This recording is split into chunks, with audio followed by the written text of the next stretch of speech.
သေးကြလို့ဆိုတော့ဖင်မဲလိုက်ကြည့်နေစာမေးပွဲအဖြေထွက်လာတော့မှအောက်ဆုံးကနေမင်းကငါ့ကိုအဆက်ခွဲနေတာလားပိုက်ဆံမရှင်းမဲ့အလကားစားလို့ရလားဗျပိုက်ဆံမပေးပဲစားအောင်နင်းမေဆိုင်မဟုတ်ဘူးလေ။ကြီးကပြားတယ်လို့ပြောနေကြတယ်။အကိုရောဘယ်လိုထင်တယ်လဲရှင်။အရန်ချစ်ပါတယ်လို့ပြောပြီးထားသွားသေးတာတော့ယုံခဲ့တာပဲ။ကျုပ်နဲ့ကျမဘယ်ဟာအရင်စားဖြစ်တာလဲဖိုးနင်းတောင်တိလို့လားမတိပဲအလားချောင်းမနေနဲ့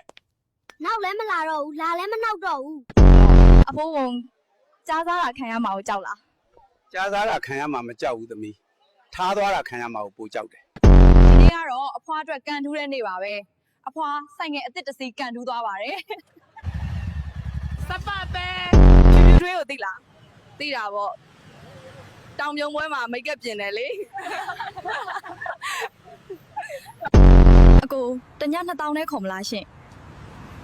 ကားပေါ်မှာပဲလုပ်လို့ရတယ်မလားညီမ